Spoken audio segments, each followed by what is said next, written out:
We're diving into something that seems pretty basic, but, well, it's got layers. Natural spring water. Yeah, we want to sort of peel back those layers and see what makes it special. Yeah. Is it more than just, wet stuff that stops you being thirsty? Exactly. Is it maybe the ultimate hydration?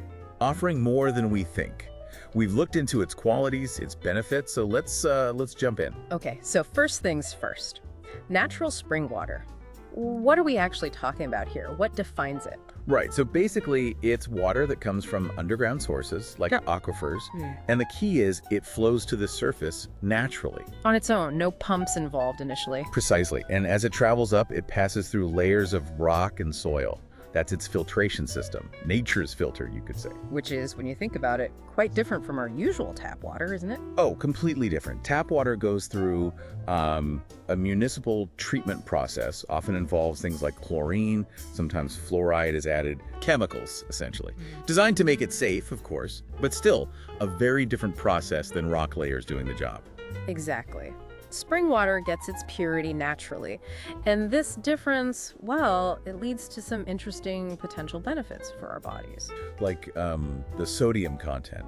That's one thing that often comes up. Yeah, good point. It's naturally very low in sodium, which is, generally considered good for heart health.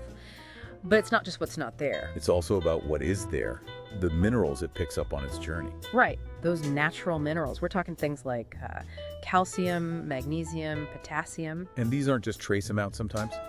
Calcium, obviously great for bones. Magnesium helps with muscle function, nerves. Potassium is really important for hydration balance too, right? At a cellular level. Absolutely. So you've got this water that's not just H2O, it's H2O, plus this natural mineral cocktail. Which makes you think, especially for people who are really active athletes, for instance, how does this compare to, say, a typical sports drink? That's a really interesting comparison, because sports drinks are designed to replace electrolytes lost through sweat. But they often come with a load of sugar, don't they? And artificial colors, flavors, stuff like that. Exactly. You get that sugar rush, maybe followed by a crash. Spring water, on the other hand, provides electrolytes, those minerals we mentioned naturally. So it could potentially help with hydration and recovery without the downsides of all that added sugar and artificial ingredients. A sort of cleaner hydration. Potentially, yes. A more natural replenishment. The body might recognize and use those natural minerals more effectively. It's definitely something athletes might consider. Okay, changing gears a bit, but still related to water quality.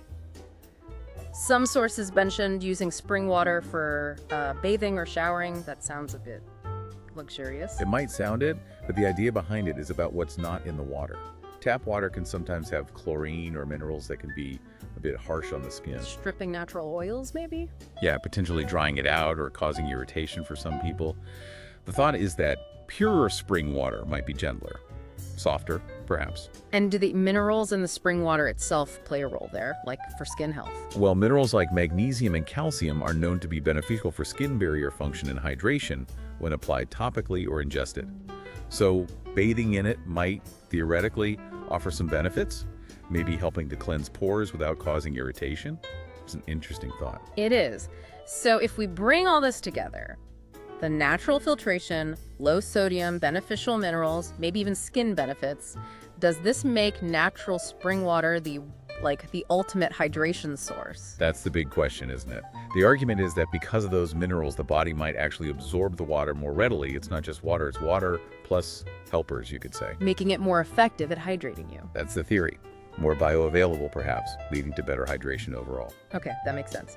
Now, something that often confuses people, myself included sometimes, is the difference between natural spring water and natural mineral water. They sound almost the same. They do sound similar, and they both come from underground and have minerals. But there's a key regulatory and compositional difference, at least in many places. Ah, okay.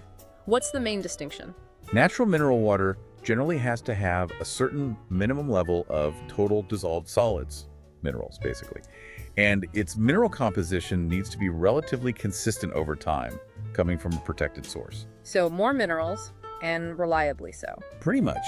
Natural spring water also has minerals, but the levels can vary more depending on the specific spring, the season, the geology. It doesn't always have that high, consistent mineral load that defines mineral water. Got it. So mineral water is like the high mineral consistent version, while spring water is still natural and mineralized, but maybe more variable. That's a good way to put it. Both are natural, but mineral water has that specific, consistent profile.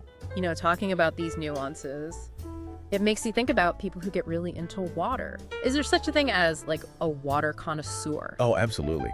It might sound a bit funny to some, but yeah, a water sommelier or a connoisseur is someone who can actually taste and appreciate the differences between waters. Based on the source, the mineral content. Exactly. They can pick up subtle differences in taste, mouthfeel, things influenced by the geology the water passed through, much like a wine expert can tell you about terroir. Huh.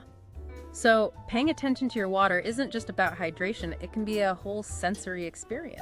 It can be, for those who develop that palate. So wrapping things up a bit, considering the purity, the minerals, the potential benefits, it seems like choosing natural spring water could be a pretty positive part of just, trying to live a healthier lifestyle. I think that's fair to say. If you're looking for hydration that also provides some natural minerals and avoids certain additives found in other water sources, it's definitely a beneficial choice. It contributes to overall wellness. One last quick detail that came up: the temperature. When it's underground, in its natural state, what's it like? It's typically cool, yeah. Usually somewhere between, say, 50 and 60 degrees Fahrenheit. That's about 10 to 15 Celsius. Just naturally cool from being deep in the earth. Right, makes sense. Okay, so quick recap. Natural spring water comes from underground, filtered by rock, low sodium, has minerals like calcium, magnesium, potassium. Different from tap water because it avoids chemical treatments. Potentially better for athletes than sugary drinks due to natural electrolytes. Might even be nicer for your skin. And it's distinct from natural mineral water mainly due to the consistency and amount of minerals. Choosing it seems like a solid part of a healthy approach. Definitely. And that leads to a final thought, really. When you grab a glass of water, do you ever stop to think about where it came from? What's actually in it, besides just H2O? It makes you wonder, are you just quenching thirst, or could you be actually nourishing your body on a deeper level with the type of water you choose? Something to mull over. Absolutely. We'd be curious to hear what you think, or if you've noticed differences yourself between types of water. Let us know. Thanks so much for joining us on this deep dive. Yes. Thank you for listening. Until next time.